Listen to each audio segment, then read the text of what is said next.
Olá. Eu estava preocupada, você estava errada aqui. Tá certinho, Nancy. Eu sou Ana Maria. Oi, Nanda, prazer. Oi, Nanda. Tá sem som? Oi. Oi. Nós, para avisar vocês, nós já estamos ao vivo, tá? Nós estamos ao vivo direto. Só estamos aguardando a Flávia voltar, só foi pegar um pouquinho d'água. E a Patrícia deve ter dado uma saidinha, porque ela também estava aqui esperando para entrar. De qualquer forma, fiquem à vontade para fazer um esquenta, bater papo, só saber que a gente já está ao vivo. Obrigada, tá? Eu já estava mandando recadinho para a Flávia, então tá ótimo. Vou pedir um minutinho para você. Gostei muito do que eu ouvi até agora. Estava assistindo. Foi muito interessante, né? A Fernanda Schacker fez ali um resumo e pontuou realmente os 3 pontos principais das discussões sobre moradia independente. É bem interessante. Como é importante mesmo essa discussão, né? Sem dúvida. Urge o momento, é isso mesmo. Ó, a Flávia. Oi, querida. Oi. Oi, Flá. Oi, Nanda. Tudo bem? Bem, você? Tudo ótimo. Que bom tê-las aqui. A Patrícia está tentando de novo, porque caiu um temporal em Brasília, né? Graças a Deus, essa época em Brasília é um horror. E ela está tentando agora se conectar com o celular. Deixa eu ver se ela entra e a gente já começa. Obrigada pela pontualidade. Imagina. Super pontuais. Acabei de fazer o primeiro bloco, foi bem legal. Vai assistir, adorei a conversa. Foi bom, né? Eu gosto muito, adoro esses bate-papos com gente inteligente, com gente legal. Foi muito bom mesmo. Vocês estão me ouvindo bem ou eu preciso botar aqui o fonezinho assim, é melhor? Não, acho que tá. Tá bom? Tá bom, para mim tá bom. E a gente ia começar com a Patrícia, para ela falar um pouquinho do projeto, Eu Me Protejo. Eu acho que ela está sem conexão.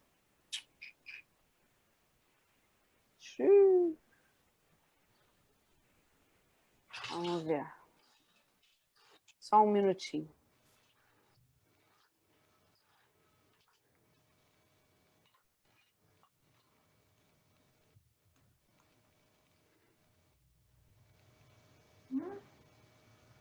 E, Nanda, também estou super empolgada com o Pipo Online, né?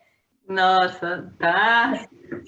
A demanda é muito, muito bacana, né? Você vê como o pessoal está querendo conversar, está querendo dividir, né? E aí os assuntos estão indo também para outras esferas, está ampliando e também fazendo conexões, enfim, tá muito legal. Assim, a gente está agora no final, né? Encerramos estamos começando outra turma e esperando a Lilian se organizar lá, que ela está em Guiné-Bissau. Sim. E aí eles acham o máximo também o Pipa ser internacional, né? Cada um no... E é a prova viva que falar sobre sexualidade se amplia a consciência. Nossa! Né? O fato de eles estarem aqui, né, conversando sobre começar a abrir é o que nós queremos, né? Essa amplitude de consciência para chegar à independência, né? À autodeterminação, ao cuidado do seu próprio corpo e o corpo do outro. Fantástico. Eu converso com alguns e você percebe como a coisa está ali vindo numa construção, né, Nanda? Sim. Muito bacana. Muito legal. Tem uma moçada nova, que eu acho que foi legal também a gente ter uma moçada nova que está nova, inclusive, né, mais jovens de idade, mas também com com questões, e aí os mais velhos escutando os mais novos e dando, né, conselhos. Então, o grupo está funcionando de um jeito muito bacana, está muito legal. Estou adorando ouvir essa introdução aqui da nossa... Estou adorando. Acho que já começou, já estamos falando, né, Nancy? Estamos. Duas coisas, assim, vamos começando a Patrícia, se ela puder, ela entra depois. Eu acho que está com algum problema lá, mais de infraestrutura. Mas como essa questão pegando já o gancho aqui com vocês, que eu estou... Como essa questão virtual, a mim, como mãe, surpreendeu. Porque o Nico é uma pessoa que não é muito articulado, não gosta muito de conversar, mas na falta do recurso que eram as terapias onde ele saía, encontrava, ele faz um vínculo muito forte com as pessoas, né? Pessoa a pessoa, ele gruda, mas de repente uma pessoa que não é muito de conversar, e como as plataformas seguraram a onda. Sim. Como é que né, eles adaptaram? Flávia, que eu até li um artigo recentemente em relação a essa questão do isolamento para a pessoa, principalmente com deficiência, que precisa muito do apoio para fazer a liga. O quanto isso estava gerando questões emocionais, psíquicas, né? E aí eu vejo esse boom pela internet, todos nós buscando estar com alguém, mesmo que conversando online, trocando palavras afetivas, porque isso também é sexualidade, né? Falar sobre afeto, falar o quanto que eu gosto do outro, o quanto isso favoreceu uma liga entre as pessoas, né? E não só para o jovem, para o adulto, não só para o jovem adulto com déficit cognitivo, para qualquer pessoa. Eu mesma estou aqui isolada, como é gostoso poder estar conversando, né? E como essas plataformas... E a gente ficava... Eu ia a São Paulo toda hora, agora eu fico lá ou no sítio, fico na minha casa, no apartamento, estou conversando com Paraná, Rio Grande do Sul... É muito... para mim, esse foi um aspecto positivo, um aprendizado. Temos que favorecer, né? Esse tipo de relação. Mesmo que por isso que eu falei que eu achei o máximo o Pipa Online, porque ele trouxe uma coisa para dentro da casa da pessoa, já que ela não pode sair, e como isso favoreceu nessa troca. E olha, a Nanda dizendo como aumentou essa consciência do ser, do estar, né? Da importância do doar, né? Doar atenção, doar afeto. Ai, interessante. Presentes da pandemia. Presente da pandemia. E eu vou te dizer, e um presente desse bloco, porque eu não vou precisar fazer a introdução, está feita. Está feita. Só quero falar que, olha, eu sou a Nancy, Flávia. Eu ganhei esse símbolo do pessoal do grupo de surdo. Que legal, que legal. Eu estou doida para ganhar um sinal, não ganhei ainda. Uma delícia, uma delícia. Que legal, que legal. Você tem, Nanda, um símbolo? Eu não tenho. Eu não tenho, mas eu já estou engatilhada para ganhar. Já estou com o presente, acho que a semana que vem já ganho. Ai, que legal. Eu estou com inveja branca, porque eu queria... Eu já fico até fazendo para mim, mas não vale, eu não posso. Conversa com o pessoal da Semiares. Tá, vou pedir para eles, vou dizer que vocês indicaram. Olha, mas então, já foi feita a introdução, embora eu queria que vocês se apresentassem, né, profissionalmente, quem são vocês, mas o tema, né, a gente está aqui no segundo bloco, hoje é um dia muito importante, onde a gente comemora e celebra pessoas que lutam pelos direitos das pessoas com deficiência, e eu estou diante de duas profissionais aqui com uma bela estrada e trajetória nessa luta. Eu sou, do ponto de vista de organização de sociedade civil, um pouco mais nova nesse campo, mas vou até já começar com a minha autodescrição, né? Eu sou uma mulher de 60 anos, com cabelos grisalhos, pele morena, atrás de mim tem uma janela de madeira com vidro. E então eu estou nessa estrada da luta como mãe há 28 anos, mas do ponto de vista da luta organizada, o Instituto JNG celebrou 7 anos, agora em agosto de de 2020, e a gente está muito focado na transição dos jovens para a vida adulta, entendendo que se tornar um adulto, como a Nancy já começou a falar do afeto, falar do encontro, todo esse contato é falar de sexualidade, e para a gente ser um adulto saudável, né, Nancy, né, Nanda? A gente tem que trazer esse eixo para todos os espaços possíveis. E o Instituto está trabalhando, né? Todo mundo sabe, ou quem não sabe, é bom que saiba, é muito focado em tentar trazer o modelo da moradia independente para pessoas com todo tipo de deficiência, mas a gente foca bastante na deficiência intelectual, por ser a mais desafiadora do ponto de vista da autonomia e independência em sua própria casa, né? A gente tem um projeto de que as pessoas podem morar sozinhas e a gente estrutura um programa de apoio personalizado e profissional. Já existem famílias que promovem, felizmente, a vida independente de seus filhos, mas ainda fica aquela dependência de morar perto para dar um apoio, porque todos nós precisamos de apoio, né? Eu, quando fui morar sozinha, precisei de muito apoio. Volta e meia, eu ia pedir socorro dos meus pais. Mas, então, nesse dia importante, a gente vai falar nesse bloco sobre sexualidade, e é uma honra, um prazer estar com essas duas queridas aqui na minha tela. Se vocês puderem se apresentar, e a gente continua o papo. Eu só botei aqui esse enquadramento para aqueles que não nos conhecem. Nancy, você quer começar, por favor? Depois a Nanda já vai falar do Projeto Pipa, porque a gente já falou dele aqui, mas falar para que todo mundo possa ter a curiosidade de saber mais. Eu sou Nancy, todo mundo me conhece como Nan, né? Nancy. Eu sou psicoterapeuta de jovem e adulto. Eu trabalho com a base em Gestalt terapia. E por que eu entrei nessa jogada toda aqui? Nós tínhamos o Carpe Diem há muitos anos, e lá nós tínhamos grupos com deficiência intelectual, e eram grupos terapêuticos, onde a gente tornava legítimo o que os garotos e garotas traziam para nós naquele momento. E aí eu tive a oportunidade de conhecer o pessoal do Pipa, a Nanda e a Lili, que moram no meu coração pelo trabalho que elas fizeram e pela abertura que deram até no meu olhar, que já tinha um olhar também para a questão da sexualidade.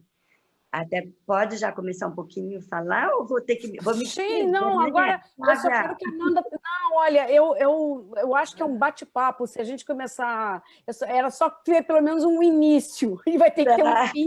Aí eu estou aqui com o relógio, olhando lá quando for 15 eu sou uma mulher, tenho 64 anos, meu cabelo é até o pescoço, estou de óculos, atrás de mim uma janela com uma folhagem alta, verde.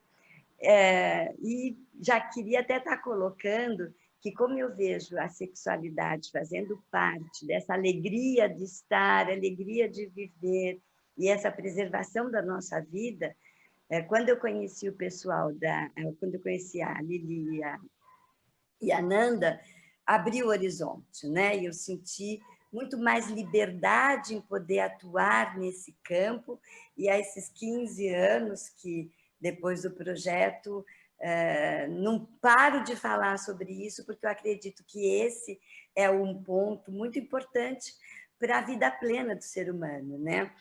Nós priorizamos, você falou, né? É um desafio na pessoa com deficiência intelectual. Eu queria até colocar um parentezinho aí, porque existem muitos mitos e preconceitos aí.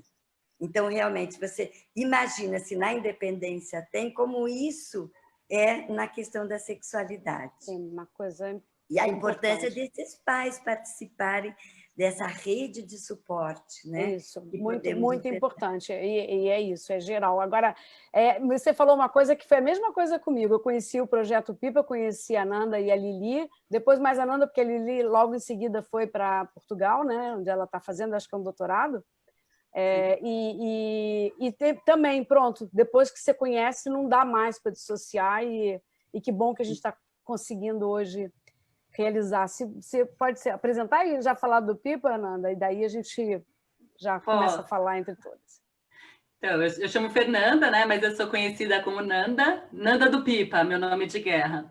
E eu sou psicóloga, fiz o mestrado em distúrbios do desenvolvimento, sempre com ênfase no estudo e pesquisa na área da pessoa com deficiência intelectual e sexualidade, depois um pouco de um campo do viés da vulnerabilidade, né? Mas hoje também eu me senti muito tentada, Flávia, quando você estava, eu peguei um finalzinho da tua fala e você virou e falou assim para mim, para o pessoal agora há pouco. Hoje é dia de ser explícito, de desbravar, de destravar, assim, né?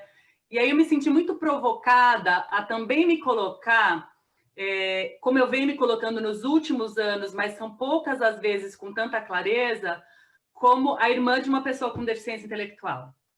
Então, como irmã, eu acho que o meu olhar da sexualidade vem desde... Eu ia falar assim, poxa, eu comecei a trabalhar com o Pipa há 16 anos, o Pipa tem agora 16 anos. Mas eu comecei, de fato, a entender algumas questões, de fato, olhar para a inclusão e a ter experiências muito diferentes quando eu era muito jovem. Acho que a partir dos meus 5, 6, 7 anos, e a partir dali eu vivo numa família que tem um olhar de inclusão, onde a gente já fazia muita inclusão, já fazia a questão do mercado de trabalho, já fazia a questão da autonomia, já fazia tudo isso, sendo que o Marcelo teria hoje 52 anos. Então, assim, os meus pais já tinham um pensamento muito avançado para a época, e eu venho bebendo dessa fonte, dessa matriz, e aí para mim nunca fez sentido nada diferente do que eu sempre falei no Pipa. Que legal, porque esse é o melhor. Esse é o melhor, porque de fato eu vi e vivi e escutei meu irmão dizer diversas vezes que estar com alguém, que se relacionar, que poder namorar, que poder sofrer por amor, porque também sofreu muitas vezes, que poder ter dúvidas em relação à sexualidade, era comigo que a questão era conversada e tal, e o quanto isso o fazia ser uma pessoa inteira. Ele usava exatamente essa expressão. Que legal.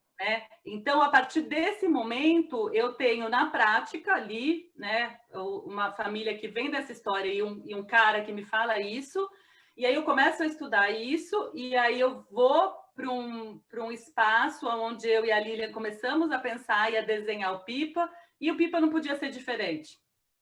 Ele tinha que ter essa cara, e apesar dele ter 16 anos, ele ainda é uma tecnologia, a gente chama ele agora de uma tecnologia, que parece muito recente, porque muitas vezes a gente fala e as pessoas ainda, né, acham muito inovador algo que a gente já vem falando há muito tempo, e que depois eu separei no finalzinho algumas frases que eu tenho anotado de pessoas, né, eu me coloco aqui como porta-voz das frases dos jovens, e eu acho que as frases e pequenos trechos do que eles me disseram ao longo dessa trajetória toda, acho que sensibilizam muitas pessoas para a gente olhar para essa questão, olhar para a sexualidade, olhar para o corpo, olhar para o sexo, sim, porque às vezes a gente tem medo de falar, a gente vai falar de sexualidade, durante muito tempo a gente, então vamos falar primeiro de afeto, vamos falar só de afeto e só de conhecer o corpo, aí a gente vai um pouquinho, e aí eu acho que hoje talvez seja o dia de vamos destravar, e aí a gente tem que falar de sexo também, de relação sexual também, a gente tem que falar e não só e quando a gente fala de sexualidade, o que acontece também, Flávia, e acho que a Ana concorda comigo, que muitas vezes a gente vai para o lado assim, para evitar abuso. Então vai para um lado sempre, né? Vamos evitar abuso, vamos evitar violência. Sim, vamos. Mas vamos falar da parte boa também, né? Vamos falar do quanto isso promove um sujeito empoderado, promove um sujeito completo, né? Então eu acho que o Pipa ele vem meio que trazendo de diversas formas, com o vídeo que foi, né, feito pelo Carpedim, que a Nan fez parte, a Glória, enfim, várias pessoas que estão nos assistindo aqui foram parceiros nossos. A Glória e a Mari está aí também, né, Mari? Dá um beijo aí para ela, estão assistindo sobre aqui. A Mari, o Zeca, estou vendo aqui, está todo mundo, né? Então, assim, além deles, né, os outros espaços que a gente, ao longo desses 16 anos, nós frequentamos, outras instituições, outras escolas, enfim, cidades, a gente, enfim, levou essa pipa para empinar aí por muitos lugares. mas sempre trabalhando nessa questão de trazer à luz esse direito, né? Que é um direito também, a gente tem que falar que é um direito, né? É difícil para os pais, a gente entende essa dificuldade, muitas vezes, né, por um excesso de realmente de proteção, a gente precisa proteger, sim, mas a gente só vai proteger a partir do momento que a gente oferecer espaços de educação, onde eles possam falar do assunto, né, e de uma forma que eles recebam a informação daí também atualizada, a informação correta, e aí eles possam, assim, dessa forma, a gente acredita que a gente reduz vulnerabilidades quando existe em relação à sexualidade. Né? Ô, Nanda, então... eu vou já pedir que você conte um pouco, mais ou menos, umas experiências de antes e depois, mas eu queria perguntar para a Nan, por que é tão difícil, hein, Nancy? Por que é tão difícil para as famílias tocarem esse assunto? A Nanda falou um ponto que eu achei bem bacana, que foi da família, né? E a família é o espaço emocional privilegiado para a gente poder ter essas atitudes e comportamentos saudáveis, também em relação à sexualidade. Agora, existem famílias que me trazem a queixa, ou que a gente até discute muito e lê, filho não vem com bula, não vem com manual. Então, assim, cada filho é um filho, cada forma é uma forma. Porém, o que a gente percebe que o tema sexualidade é difícil para qualquer um, para falar com qualquer filho, em qualquer situação. Isso. Por quê? Porque quando a gente vai falar sobre sexualidade, você se reporta aos seus fantasmas, né? E o que acontece? Não só fantasma, mas o que você tem, né? O que essa sexualidade representa? E toda vez que a gente fala sobre sexualidade, a pessoa lê sexo. Né? Nanda falou, nós temos que falar sobre sexo também. Sim, temos que falar sobre sexo também. Mas eu não sei se vocês já tiveram oportunidade, acredito que sim, de todos os trabalhos que a gente tem sobre sexualidade nas escolas. Ele começa com biologia, reprodução. Ninguém fala. Existe sim, né? Que é essa questão da reprodução, não há dúvida, essa dimensão ela é importante. Até quando a gente... Uma pena se a Patrícia não vai poder entrar, porque... Ela estava aqui falando, acho que vocês vão ter que falar um pouquinho. Eu me protejo, a ela coisa não mais está conseguindo. fofa que tem, e assim, inovadora. Eu diria para você, assim, inovadora e assim, que mexe com a gente na medida que você vai pegar a tenridade, porque normalmente os pais, as famílias, eles querem conversar, ou melhor, precisam conversar já numa fase onde os hormônios estão a 1000, e que aí é muito mais difícil abordar alguns temas. E o Eu Me Protejo, ele vai pegar a tenridade. E por que é difícil, né? A gente não teve modelo, a gente não sabe por onde começar, porque não tivemos modelo. Temos o mito e o medo de que o nosso filho não vai conseguir, né? Então, ele tem uma deficiência e aí jogam que o freio inibitório, né, seria o cognitivo, ele dá suporte, mas ele não é o inibitório, né? Ele pode nos ajudar, sim. Ou melhor, ele não é o não inibitório, desculpa, ele pode nos ajudar, sim. Tem o fato de que o próprio pai tem vergonha, o pai e a mãe.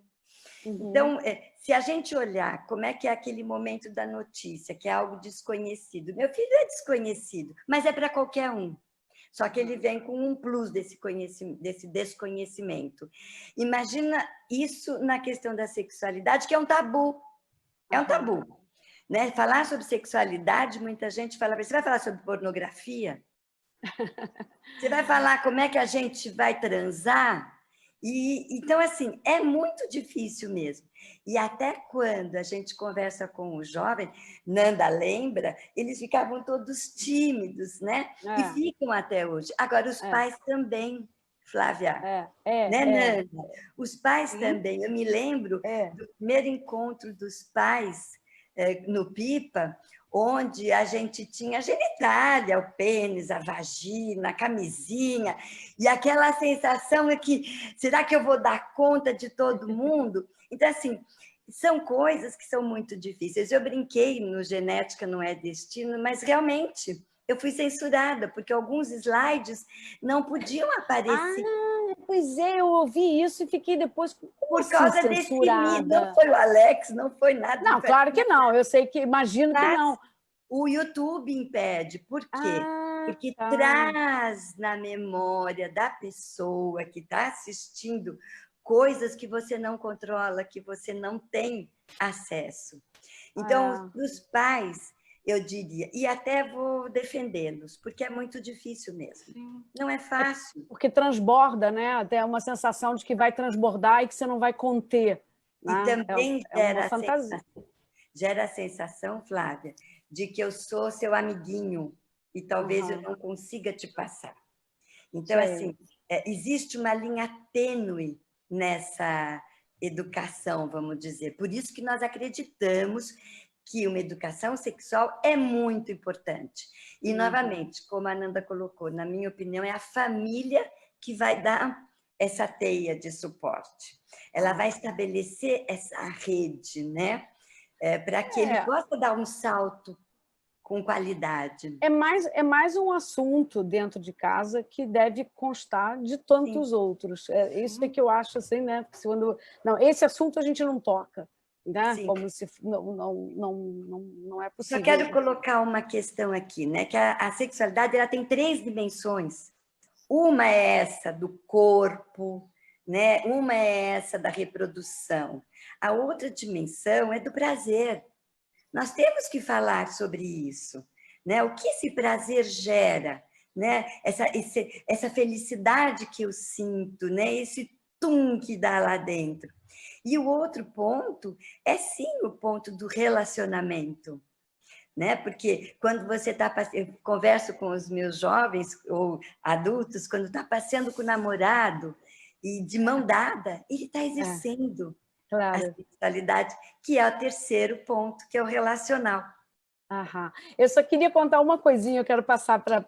Se a gente está falando do Pipa Pipa, eu queria que você resumisse o projeto Pipa, que pode ter alguém na audiência que não conhece. Mas eu queria falar uma coisa para vocês que eu estou me tocando agora. Eu me nutro muito com vocês, né? Sabe que foi mais fácil falar com o meu filho que tem deficiência intelectual do que com o meu outro filho que não tem? Acredito. Foi muito mais, assim, numa boa, não está nem me ouvindo, mas mesmo que tivesse, foi muito mais legal. Não estou dizendo que foi fácil, porque, não, foi muito interessante. E foi, eu digo, está sendo, né? Porque não é um dia. A gente não conversa uma tarde, numa data do calendário, é uma conversa que vai ganhando contornos. E há muito pouco tempo, não vou aqui revelar as histórias aqui do meu filhote, mas em um certo momento ele me perguntou: mãe, qual é a diferença entre amizade e namoro? E aí foi muito legal eu poder falar sobre isso.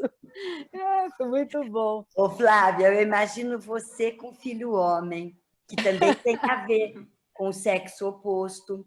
Né? Tem uma liga. Mas eu, quantas vezes ouvi da minha filha, lá vem você, mãe, querendo falar sobre isso, porque assim, ela mesmo tinha o contensor dela.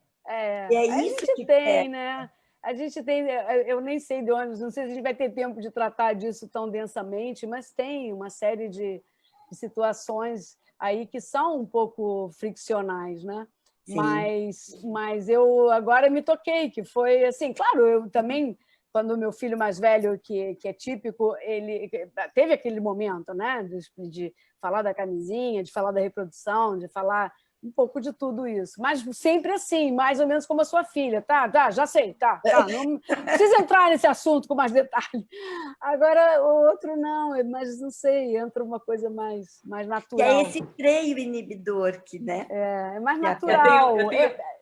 Fala, Fernanda. Eu tenho uma história engraçada, porque estou lembrando aqui agora, né? Por exemplo, quando eu comecei a trabalhar com HIV/AIDS, antes do Projeto Pipa, E então eu sempre tinha camisinhas no carro, porque eu levava de um projeto para outro, eu trabalhei pelo Ministério da Saúde, a gente fazia palestras e tudo mais, e sempre tinha muito material no carro, né?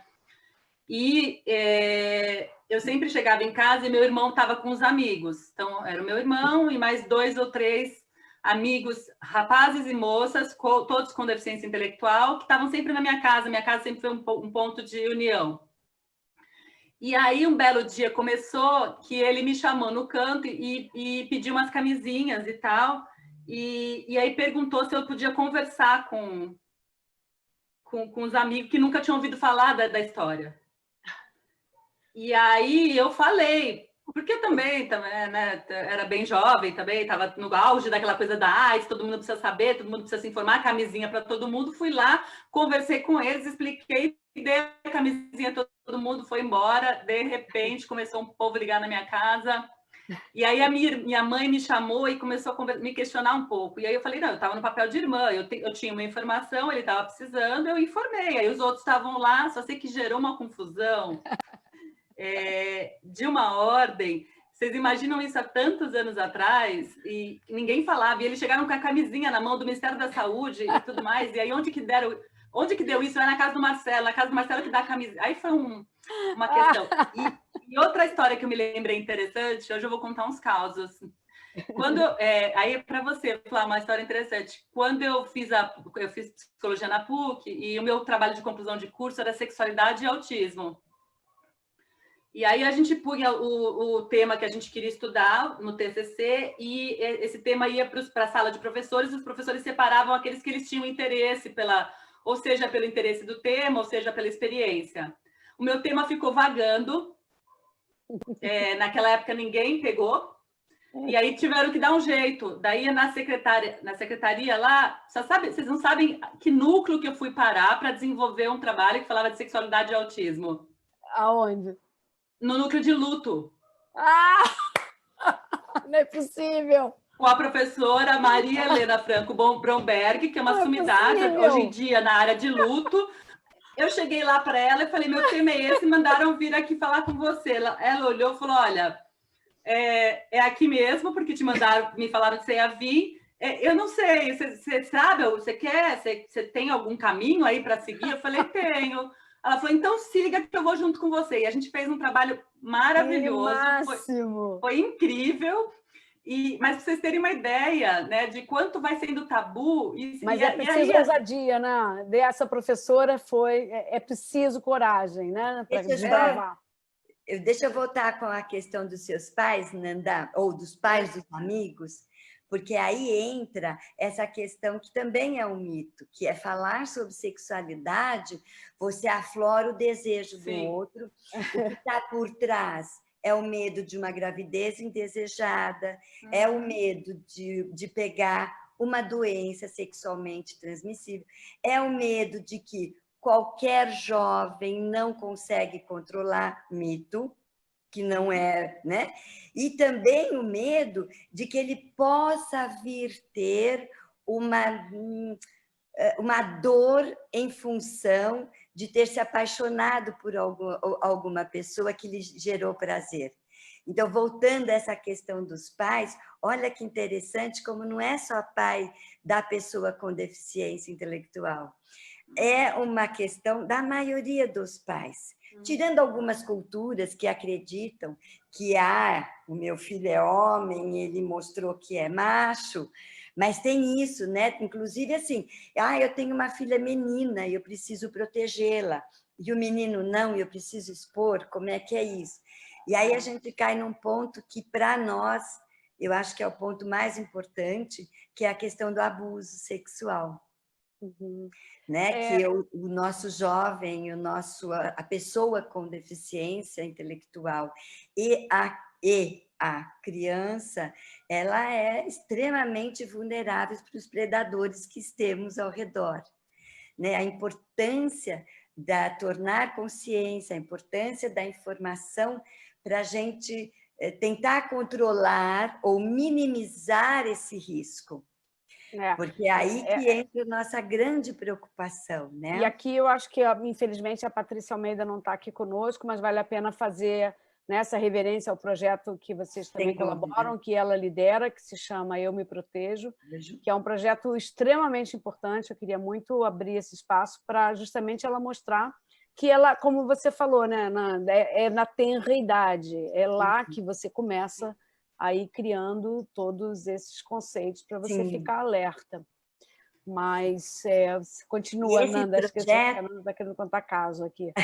Mas esse projeto aí... desculpe. Pode falar, né? Eu acho que podia falar do Eu Me Projeto Protejo. Eu Me Protejo, ele surgiu, inclusive, dessa angústia, né? Desse medo, e com uma amplitude de consciência para abrir possibilidades e ferramentas para as famílias poderem, pelo menos, dotar essa criança de um pouco mais de informação. É uma informação clara, com linguagem simples, mas que traz em seu bojo o que está subentendido, que é o predador. De novo, útil para aquelas crianças que são sem deficiência, para com e sem. Foi assim, eu achei... É a mesma coisa que eu estava falando do meu outro filho, tipo, a partir dessa necessidade, do fato de serem pessoas que podem estar mais vulneráveis, mas todos estão vulneráveis, todas as crianças estão. É muito importante, né, essa questão de saber reconhecer quantas pessoas, até celebridades agora atualmente, que esse assunto está começando a ser desvelado, começam a olhar para trás e falar, nossa, eu era abusada e não sabia, mas literalmente, porque não precisa ser uma catástrofe, tem sequelas mais, né, nuances mais finas, né? É um assunto muito... Por isso, o que eu acho importante, Flávia, e foi uma das questões também que quando eu trabalhei com prevenção de HIV/AIDS, a gente começou a preconizar há muito tempo atrás, era a educação preventiva no ensino infantil. Né? E aí era exatamente isso, né? Que ação que a gente podia ter lá para a criança, e por isso que eu sempre acreditei muito, e aí entro no Eu Me Protejo também, como parte de uma equipe, né? Nós somos mais de 50 profissionais ali, junto com a Patrícia, liderando essa produção de material, essa discussão tão rica, e para mim sempre fez muito sentido, e inclusive agora voltando, né, a questão de quando estivermos com pais de crianças pequenas com deficiência, a gente tem que falar algumas coisas, às vezes, muito básicas, mas que às vezes passam, porque a pessoa está envolvida num... será que vai aprender a fazer alguma coisa só? Ainda está num outro momento, mas a gente acha que tem que dizer que vai crescer. Eu já escutei histórias assim, nossa, mas cresceu de repente cresceu. Não, cresceu que nem eu, que nem vocês aqui. Cresceu, teve um processo de crescimento. É que a gente estava olhando para outras questões e talvez não tenha olhado para este corpo que cresceu e este corpo que começa a demandar questões, né? Começa a sentir coisas. Então, assim, já atendi famílias eu ajudo meu filho no banho e ele teve uma ereção. Mas quantos anos tem seu filho? 18. E aí você conhece o sujeito e você vê lá um sujeito, né, que com certeza conseguiria tomar seu próprio banho sozinho, mas talvez faltou lá, né, talvez a orientação, porque essa mãe dizia para mim assim, eu tenho que fazer as coisas muito rápidas, então eu ajudo ele no banho rápido para trocar ele rápido para a gente sair rápido. Então, assim, essas questões vão passando, e aí quando a gente chega lá na frente, aí às vezes quando vinha, né, os jovens vinham para o PIPA, eles vinham sem essa questão, por exemplo, assim, o que é público, o que é privado. Então, assim, quem pode tocar no meu corpo e quem não pode? Se todo mundo pode me ajudar a tomar banho e todo mundo pode me ver tomando banho, todo mundo pode me tocar também, né? E aí o abuso vai começando a entrar né, eu acho que nessa rede, nessa teia de complicações, porque não é né, a grande maioria das vezes, não é só aquele abuso violento, aquela agressão, né? É na sedução, é um abuso silencioso, muitas vezes, que vem num combinado. Então, o Eu Me Protejo, eu acho que ele é fundamental, e acho que vocês, né, entrem no site www.eumeprotejo.com.br. Lá, né, a gente está no Instagram, a gente está no Facebook, a cartilha disponibilizada, faz download, né, a cartilha está muito... Tem teatro... né? Tem música, o acesso é enorme para esse trabalho. Você colocou, Nando, uma coisa também que eu acho interessante, o abuso, muitas vezes, ele é gostoso. E a pessoa não se toca. E muitas vezes ele... Então, e esse que é o maior perigo, porque o outro está sendo iludido, o outro está sendo... Então, assim, não é que eu permito, eu me deixo levar e nem percebo que estou sendo levada. Então, esse tipo de consciência que a gente está querendo gerar na criança, para ela entender, né, o que pode, o que não pode dentro do corpo dela, e ela saber desde o início, antes de se tornar gostoso, que aquilo já é um abuso, isso é muito importante. Porque eu tenho relatos de família, tive paciente onde tiveram abuso e o abuso não sabia que era. Ela não sabia que estava sendo abusada. Até porque ela chegava a dizer, né? Mas é gostoso. Então, assim, olha como é tênue essa linha, né? E aí entra na ilusão, e aí entra em algumas questões que aí eu te diria, o ponto, quando a gente fala da deficiência intelectual, aí ele é um ponto importante para ser cuidado mesmo. Porque como o predador sabe como abordar, a gente precisa estar preparado para isso. E na cartilha, o que eu acho bacana é que tem a expressão corporal das crianças, né? Tem um movimento que quando eu vejo a cartilha, eu imagino a Patrícia é uma pessoa de muita garra e muito competente, então ela juntou pessoas maravilhosas, né? E quando eu vejo ali a cartilha, ela tem movimento, né? Aquela mãozinha ali, para mim, é uma mãozinha que faz um movimento.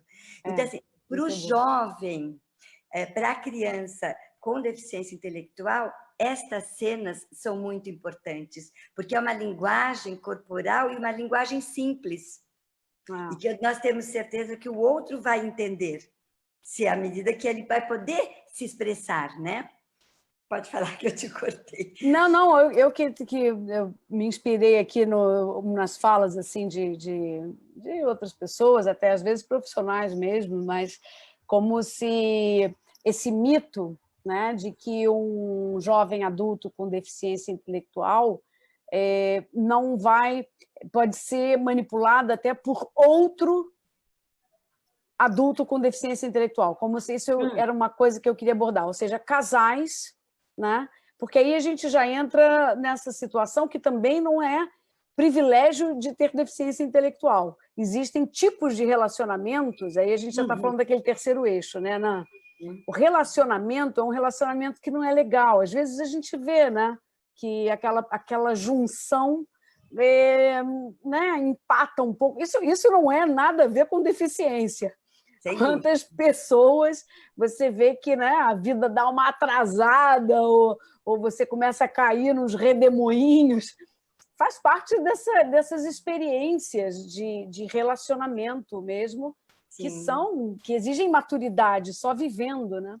Mas, puxando para a questão da deficiência, é um mito isso, né? De que o fato deles terem algum tipo de deficiência, quer dizer, até que ponto qualquer casal pode começar um relacionamento que não é positivo. E eles também se tocam. Aí eu queria saber, Nanda, no Pipa, e também você, com sua experiência atendendo famílias, até que ponto vocês lembram de casos onde também tem né, se junta, se separa, se junta, se separa. Eles têm essa capacidade também, né, de... Todos nós temos esse direito, né, de escolher o parceiro, né? Tem uma cartilha que chama Namoro Legal. E eu trabalhei, inclusive, com jovens sem deficiência aparente, né? O que é um relacionamento saudável? Né? Porque, Flávia, a gente nem percebe que está num relacionamento.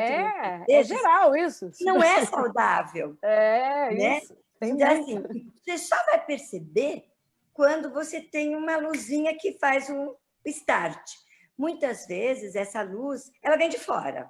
Exato, Que você né? tá Fala, tão olha, você já inundado. reparou que você não sai mais? Já reparou que você está ficando feia? Já reparou que você está se Então, assim, descuidando?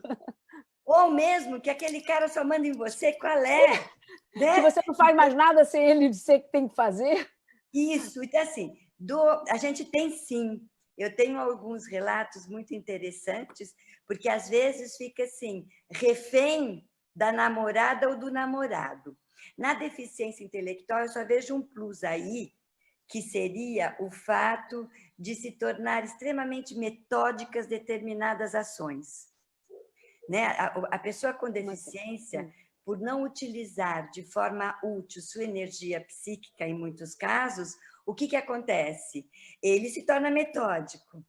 E esse ciclo se estabelece, eu digo que até cerebralmente, porque ele vai sempre tendo o mesmo itinerário, e aí esse namorado, essa namorada pode entrar nesse ciclo. Entendi. E aí se tornar algo que o relacionamento não seria salutar. Entendi. Na pessoa que não estaria, né, que não teria essa dificuldade em sair do ciclo, que são muito poucas as pessoas, né? Ela se toca. Caso contrário, ela precisa do externo. Entendi. Então, eu acho que tem sim. E, inclusive, a gente, nessa cartilha de namoro legal, ele coloca até o namoro abusivo mesmo, no sentido de autoridade, e que a gente viu muito como consequência dessa pandemia em muitas famílias, né? Aonde está essa cartilha? Antes de eu passar a palavra. Eu vou passar direitinho para você, mas eu acho que se você puser hashtag namoro legal, ela aparece, eu vou ver. Para mim e para todos. Conta, Nanda, conta você agora. Então, eu acho que, assim, por exemplo, no PIPA, agora online, a gente teve umas discussões muito interessantes, e uma delas foi o seguinte: a gente percebeu que muitas vezes o adulto com deficiência intelectual, ele começa a querer montar o projeto de vida dele, e aí ele está namorando, ele já quer incluir ali a namorada, e aí já quer se transformar esse namoro num casamento, e aí já quer, né? E por quê? E aí a gente foi percebendo por que essa pressa, e aí a gente foi vendo que realmente como falta espaço, como falta o tempo da vivência, como muitas vezes demorou para eles poderem ter qualquer tipo de relacionamento. Às vezes, quando entra é aquele até o final. Então, agora entrei aqui eu vou namorar, casar, vou ter 5 filhos, ter o nome dos filhos, tem toda uma história já feita, e que muitas vezes o outro nem está sabendo. Então, eu acho que também tem isso, sabe? Assim, tudo, né, demora-se muito para poder...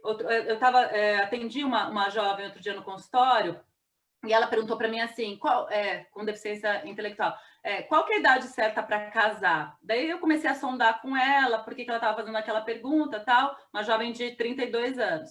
Aí ela me respondeu que ela namora e que a mãe e o pai falaram que a idade certa para casar é com 40. Só que daí... com 40. Só que daí ela começou a fazer uma pesquisa, que ela fez a pesquisa com os amigos do trabalho, ela fez uma pesquisa com os amigos da internet, ela fez uma pesquisa com as primas, e ela viu que a média ali, inclusive tirou média, matemática, porque faz Kumon, né? Então já sabia fazer matemática, média, e que a média do que o pessoal estava casando hoje em dia chegava nos 30, né? E por que para ela era 40? Né? Então, assim, então eu acho que tem toda uma questão, e por isso, de novo, né? Eu gosto muito de falar para pais de crianças pequenas, porque eu acho que assim, né, se eles estão escutando isso, eles vão começando a se sensibilizar de que aquela mulher vai crescer, daquela mulher vai namorar, aquela mulher vai querer casar, ou não, ou vai querer viver do jeito que ela quiser, porque daí também eu acho que tem uma questão que a gente falava no PIPA, que a gente chamou de direito de escolha amorosa, e que é esse direito de como eu quero estar com o outro. Né? Eu posso querer namorar, eu posso só querer estar de mão dada, eu posso querer namorar em casa, eu posso querer só namorar nos grupos de lazer, mas ser uma escolha autêntica, e não uma escolha que venha, né, já imposta. Então, eu acho muito interessante isso. E tem esses namoros, sim. Mas, de novo, Flávia, acho que você falou uma coisa muito importante, Ana, também. Eu acho que muito do que a gente discute aqui é o que a gente vê na vida, com outras mulheres, com outros homens. Né? Nós somos todos vulneráveis em alguma instância, de alguma forma, em algum momento.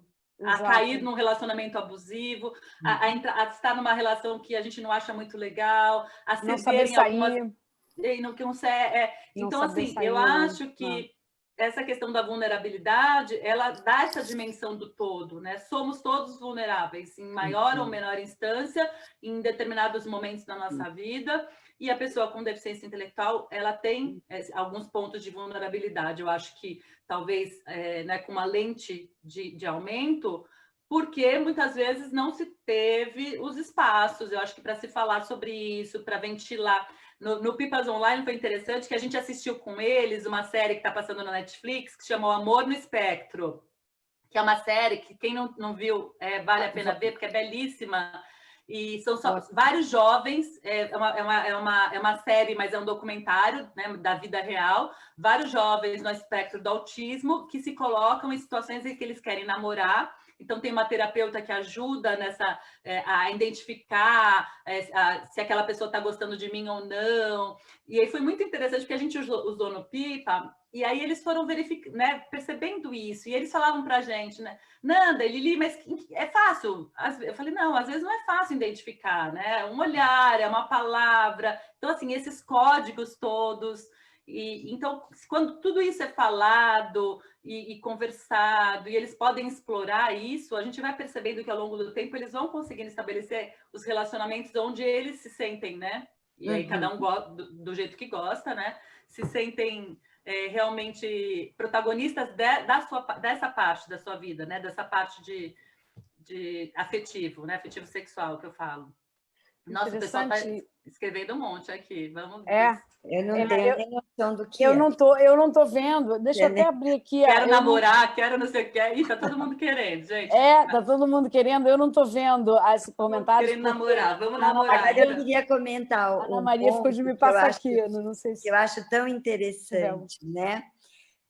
Quando um casal que tem uma deficiência intelectual não dá certo como casal, não ia dar certo. Mas quantos casais deram certo no tempo que tinha que dar, porque é isso que a gente coloca, né? Eu, por exemplo, sou separada. Vivi 38 anos com o mesmo cara. Estou há 10 divorciada.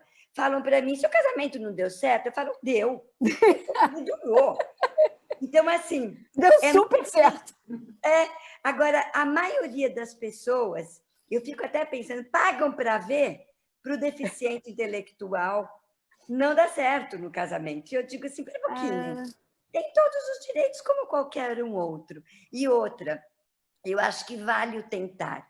Nanda, quando você falou do namoro, né, do noivado, eu que pensei aqui no noivado, mas eu tenho no consultório muitos ficantes, sabe? E eles sabem que estão ficando.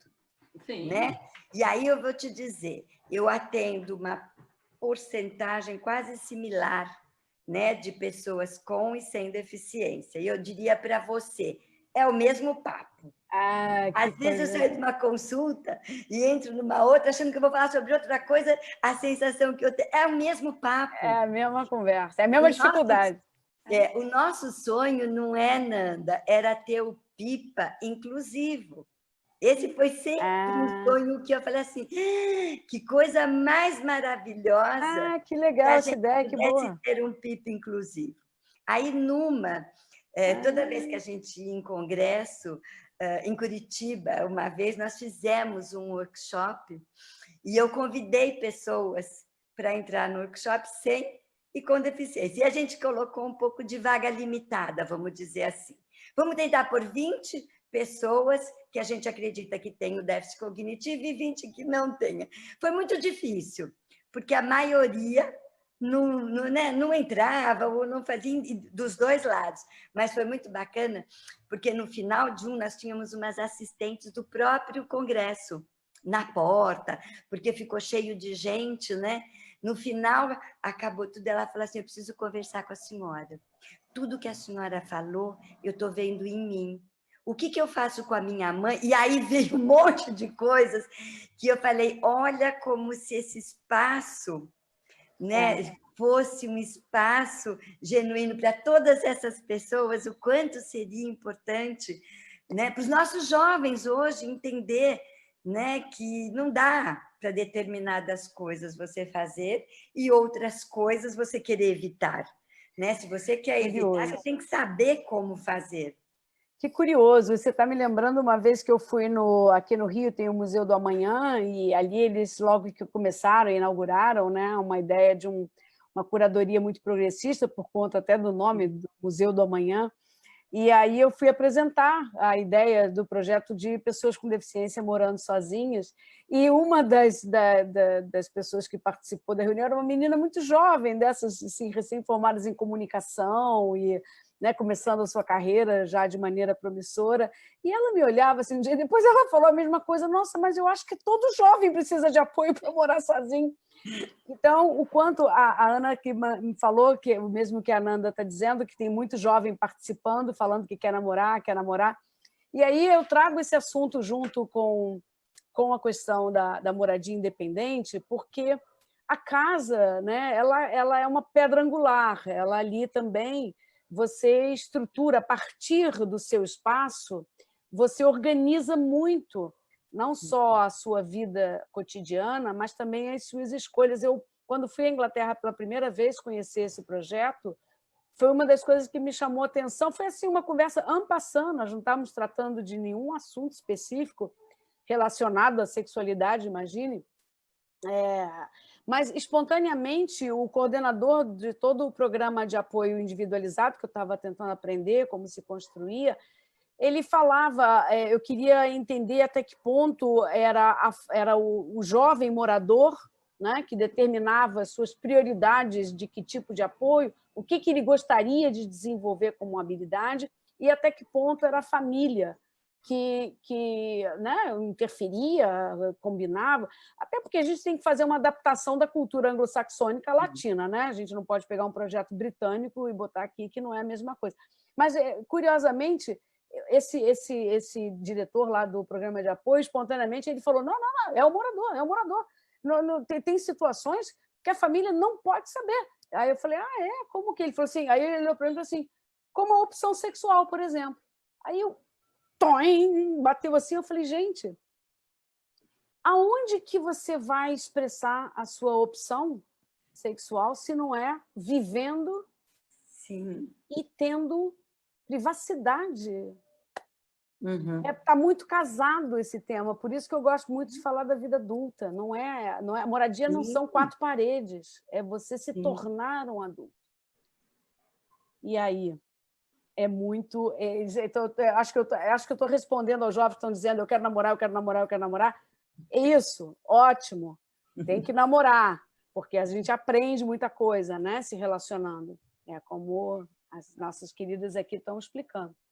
Mas a gente tem que também se estruturar com várias outras...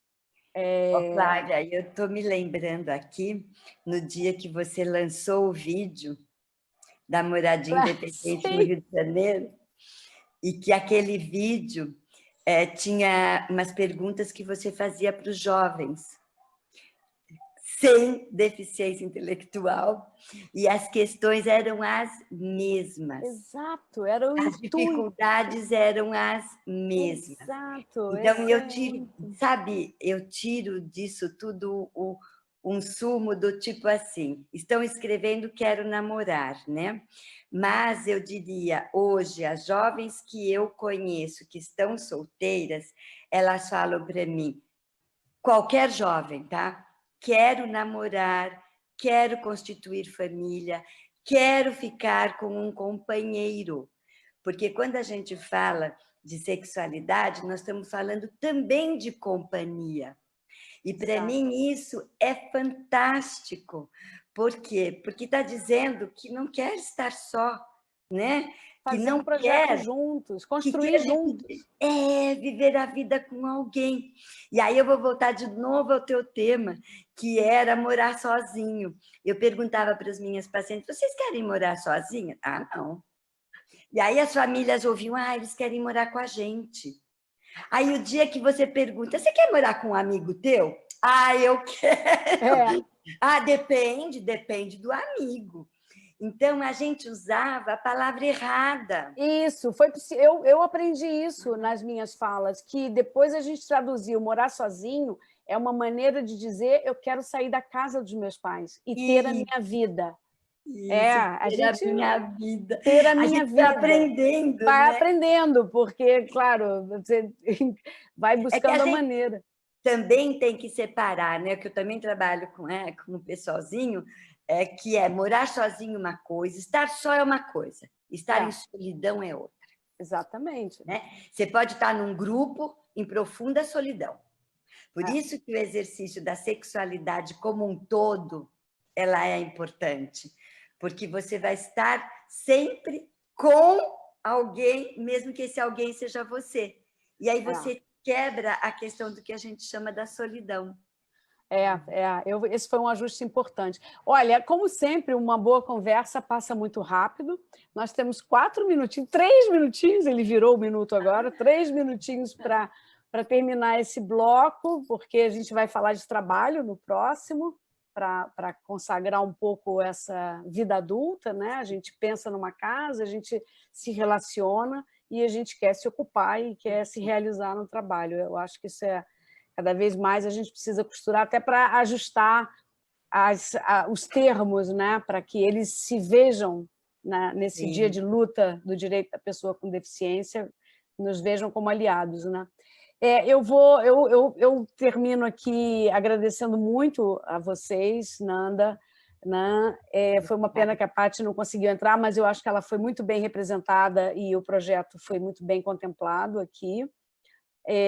Milhões de agradecimentos mais uma vez e que a gente consiga cada vez mais costurar, né, que os temas saiam das caixinhas e que a gente veja que a transversalidade ela só soma, né? Somos uma rede. E eu espero que vocês vejam o Instituto JNG e a mim pessoalmente como aliadas. Mais uma vez, muito obrigada. Com certeza. Eu deixo com vocês a palavra e depois eu só fecho nosso encontro. Nan, você quer terminar e a Fernanda fala depois? Vou falar rapidinho. Agradeço bastante participar aqui desse encontro. Eu acho que esse tema é muito gostoso trocar sobre ele. Ele dá energia, ele dá vida. E adorei saber que os jovens estão todos querendo, né, se relacionar. E para as famílias, a importância de estabelecer essa rede. Mas uma rede que tenha uma consistência e uma coerência para que o salto seja um salto qualitativo. Ela não pode ser nem muito dura para não machucar e não pode ser nem muito mole para não dar o impulso. Que ótimo. Obrigada, Ana. Obrigada. Nanda. E aí, eu vou terminar, eu acho que, indo, né, junto com a Nancy aí, nessa ideia, e dizer o seguinte: uma vez, uma grande amiga nossa em comum, que participou do PIPA, a Bia Paiva, ela falou uma frase para mim que me fez pensar e me faz pensar até hoje, né? Eu até escrevi aqui porque ela escreveu: a inclusão vai até a página 2, para a gente aprender a ler e escrever, para ficar bonito nos números. Mas quando queremos ser iguais a todos, de verdade, daí já não somos mais.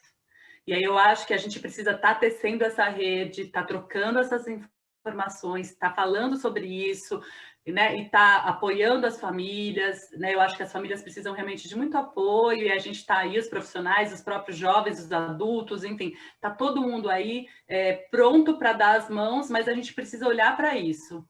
Não adianta chegar até a página 2. Né? Eles estão trabalhando, eles estão estudando, né? A gente tem um território todo aí de muita inclusão, e quando chega na questão da sexualidade, a gente, né, tem essa barreira onde se para. E aí um jovem uma vez no PIPA virou e falou assim: eu tenho muito medo de morrer sozinho. E quando eu perguntei o que era sozinho, que em direção a isso que vocês falaram, ele falou assim: sozinho é sem nem nunca ter tido a oportunidade de amar alguém. Olha. E eu acho que isso é muito forte. Acho que quando a gente começa a escutar essas coisas, a gente, né, a nossa obrigação enquanto profissional, enquanto cidadão, enquanto ser humano neste mundo, fazer deste mundo um mundo melhor, e um mundo que para que um jovem não precise dizer uma frase dessa tão legal. forte. E é geral, né? Eu que agradeço, agradeço super. E eu vou deixar aqui uma coisa que não estava previsto, mas uma informação de que o Instituto JNG está numa etapa bem bacana, que é a formação de grupos pilotos, e haverá um grupo piloto provavelmente em São Paulo, um grupo piloto para a gente dar um passo a mais para realizar primeiro projetos de moradia independente. E na fase preparatória, que é essa dos grupos pilotos que vai estar no Rio e em São Paulo, eu espero contar com vocês para tratar desse assunto com as famílias e com os jovens, porque eu acho que isso está dentro, está inserido no conceito de liberdade, autonomia e vida independente. Estamos juntos e misturados. Nossa. Um beijo, muito lá. Muito obrigada. Estou contando. Queridas, fiquem com Deus. Obrigada, Muito obrigada. pessoal. Obrigada, Tchau, tchau.